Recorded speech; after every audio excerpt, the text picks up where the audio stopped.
You're super excited, you've bought your DAW, you've invested in some sound libraries, you're making music, you're finally creating big orchestral music that you've been wanting to do for so long, and you might have even have gotten a few gigs, you might be film scoring a few things, but you're just stuck with this one problem. Your music sounds a little bit too classical, a little too old school, and you're not sure why, and it's slowing down the work you're getting in, if you're getting work at all. This is a really frustrating place, and I've been there too, but luckily for us, there's just 3 easy steps we can take to help fix this and help us get to a place where our music is more cinematic and modern and film score ready. But before we dive into these 3 issues, I thought I'd let you know that the library that I'm using to fix some of these main issues is going to be available in the description box down below. I developed this and made this specifically for making more cinematic music. So let's go ahead and take a look at this little score that I have up here.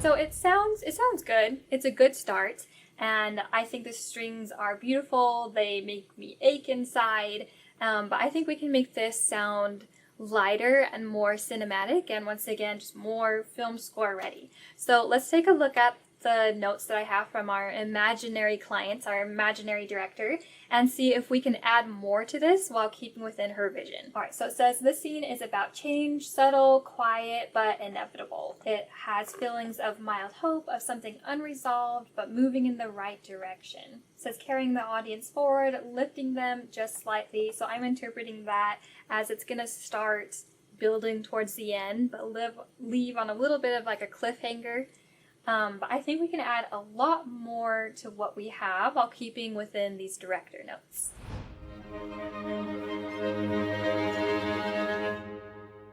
The first thing I'm gonna do is just thin out the strings a little bit. So this is the BBC Orchestra, and I love this library. It's so professional and it's so warm and big and rich sounding.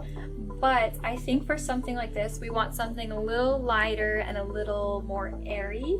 So I am going to move to Cinematic Studio strings. They have smaller ensembles, so there's less players in each section, so that it doesn't sound as heavy and as like big of an orchestra. Again, like the strings, they're not totally going to be our main focus. And remember, all of this is going to be most likely going to be sitting behind dialogue anyways, and we don't want it muddying anything up. So I think going for a lighter and smaller string section is going to be a good choice here. So I moved it to my Cinematic Studio strings, and then for the first 4 bars, I also took out the bass line. It was just an octave below the cello, so I took out the bass line because I think I'm going to use some other instruments to kind of fill this part in.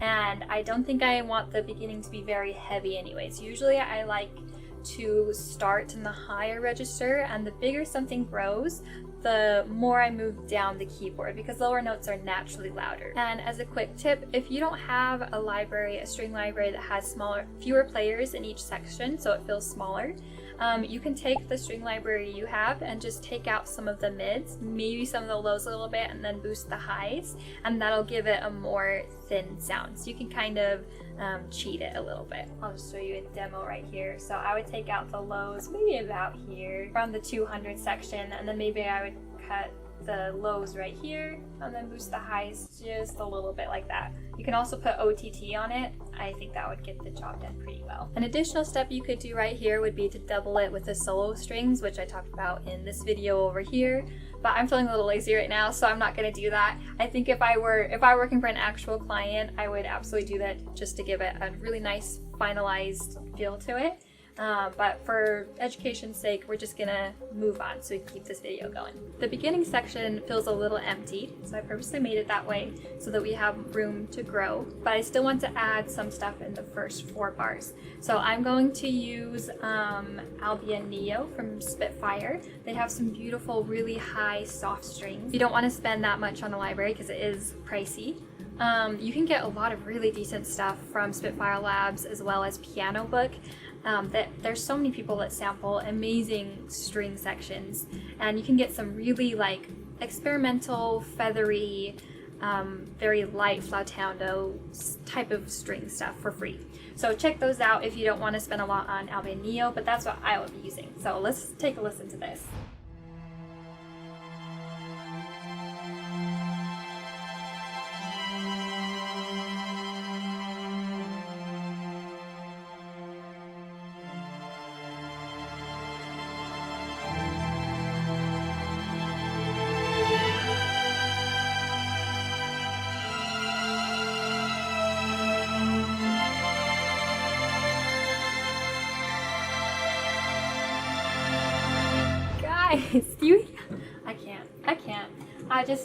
I love the tiny things that just make scores beautiful. So I'm using a lot of seconds in here, things that make notes sound bad, right?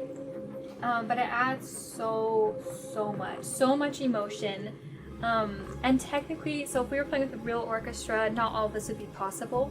But since we're using DAWs, we get an advantage, right? Because I can have first and second violins playing that gorgeous string melody, while the Neo strings are doing some tremolos and flautandos, and it's just supporting so much in the high end, while adding movement to it, and it's just chef's kiss, so good.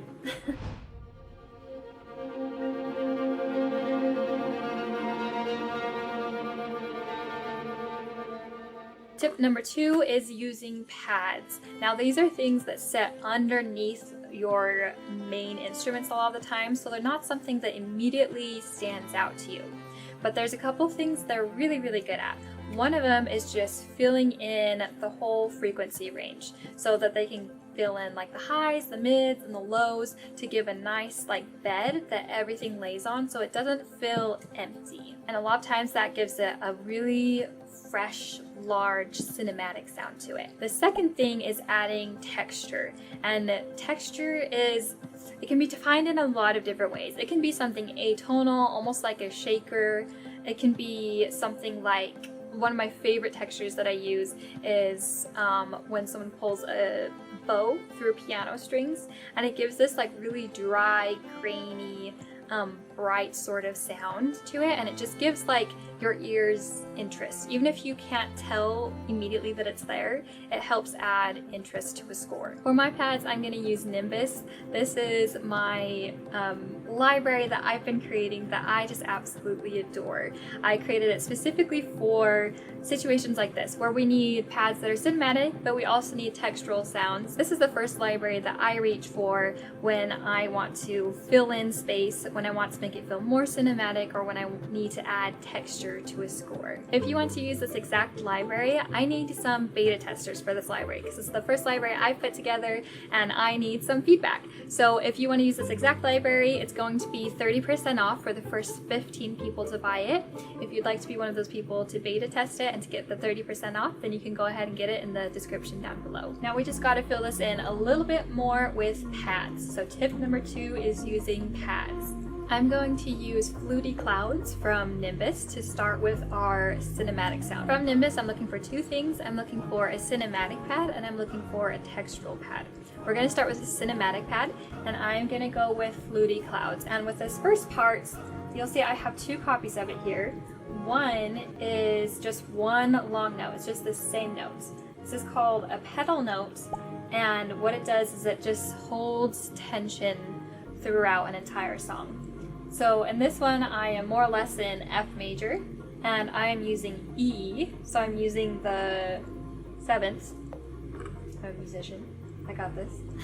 I'm just holding it the whole time. I have the mod wheel going up and down, so it has some variation, and I'm keeping it pretty quiet too. We don't need this to be something loud.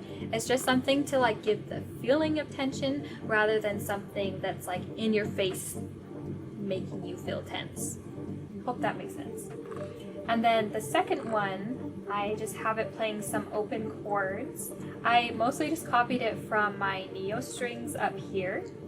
And then I moved some of the notes up and down. So that's a great thing to do, especially when you have lots of chords going on and you want to spread it out across different instruments like pads and strings or whatever. Then take, for example, like I could take these two notes, E and F, and I could shift it down an octave or up an octave. Right now they feel pretty evenly spread out, so I am going to leave it like that. Let's just hear how just this pad sounds, and then we'll listen to it all together.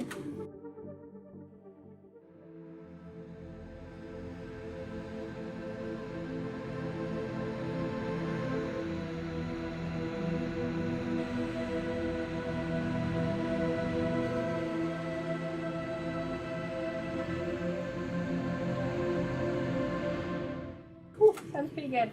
I'd probably slap some reverb on that, but I'll do that later for the end of this. Now let's hear how it sounds together.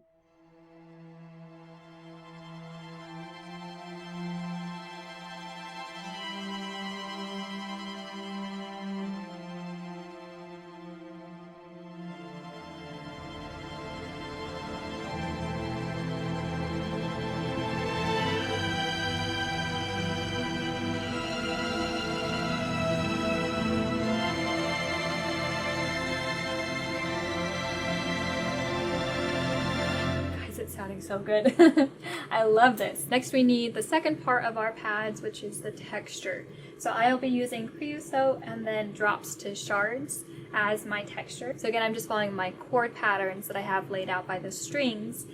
For the textures, I generally like to keep these on the higher register because you don't really need texture down on the low register. That gets muddy and filled up fast, but with the higher end of the spectrum, we want to keep the texture more up there because our ears can pick out more. So we can add so much there. So let's listen to just the two textural pads I have here.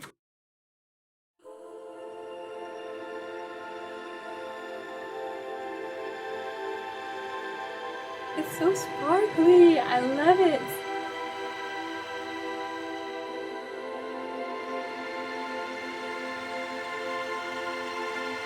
I don't know if you can tell, but there's some voice in the creosote instrument, and that just adds another layer of emotion to what we're trying to bring out here. Even though once we add it all together, we're not going to be able to hear it, but I think you can feel it. So when we have, like, for example, the pedal note, we have like a voice that's just barely in there. It's not things we necessarily hear, but somehow we still feel it, right? And that's our whole job as composers, is to help people feel things.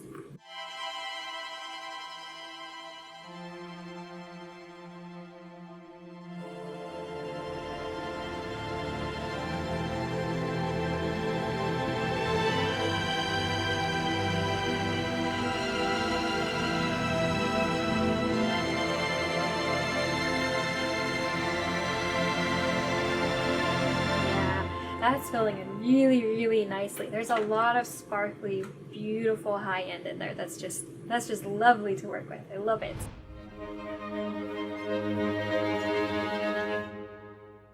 Tip number 3 is rhythm and unique instruments. Final thing this could use is some subtle movement in it to, again, just propel us towards that end without making it sound like a crazy big trailer cue, right? That's not quite what we want here, but we do want to make it build just a little bit more towards the end. So I want to pause and think for a minute. What are some instruments that you can use that will help move the piece forward, but aren't something like super percussive, like not something like a timpani, not something like a piano, not something like even like a drum set or something. What is something outside of that that will help push this piece forward? I'm just going to go really simple, and I am going to use a low sub to move it forward. So I'm going to start with like some slow notes, maybe like half notes, quarter notes, and then it'll pick up faster with either quarter notes and eighth notes towards the end.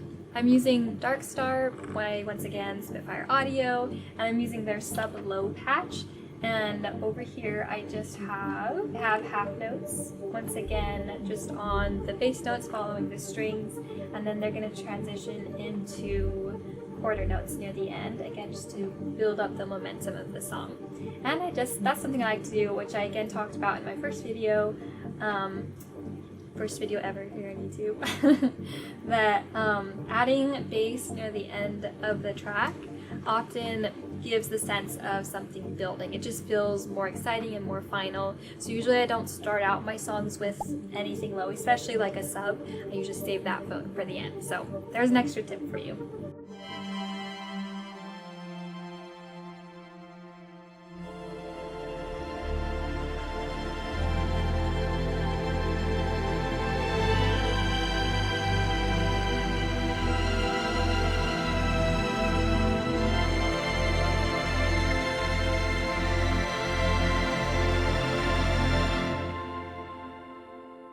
Cool, that's sounding really, really good. Next, I'm giving you my secret sauce tip that I love to use whether I'm working on trailers or whether I'm working on film scores, and that is using a tremolo. I love adding tremolos to my pads. Sometimes if I'm feeling experimental, I'll also add it to strings, but we're not doing that in this case because the strings carry the melody pretty strongly. So we're gonna add it to the pads. So I added all my pads to a group, and then on my group channel I have a tremolo and then a reverb on top of that just to smooth it out a little bit. I have it off at the beginning of where the main pad starts, and then 2 measures in it turns on, and it's slow, and it starts really slow, and then it ramps up speed until the end. Let's take a listen and see how that sounds.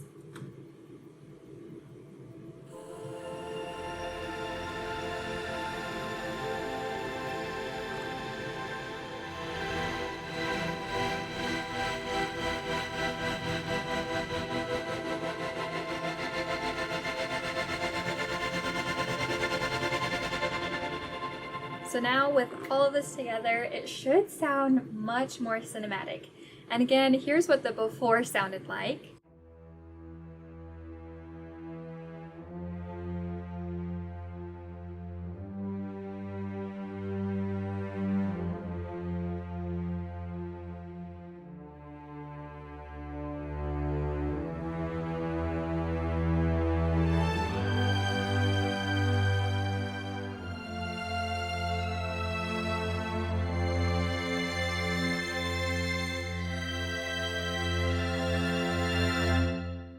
And this is what it sounds like now.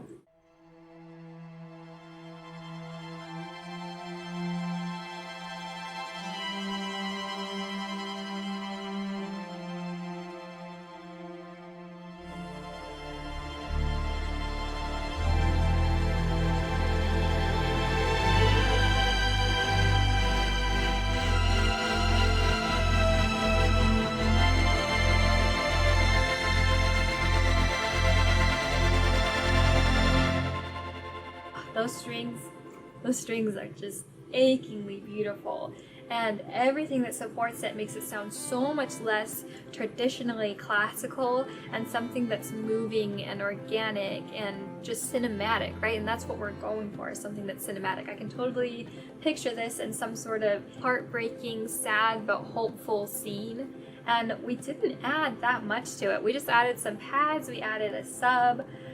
We did add a few more strings, ironically, but they're not traditional strings. They're played in unique styles.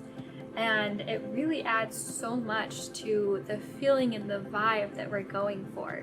And like, this is something that you can totally do too. And remember, if you want your track to sound just like mine, you can use the exact pad library I'm using, which is Nimbus. It's a beautiful boutique library that I crafted from my love of stormy days. As anyone who knows me knows, I just love cuddling up on a stormy day. I love listening to the rain, and I just wanted to capture the literal sounds and also the feelings that you get from a rainy day in a sound library. So if you want to test it out, and if you want the exact sounds that I have on here, you can get that in the description down below. I hope this video has helped you, and if you need a more thorough breakdown of how to compose from scratch, you can go ahead and watch this video over here.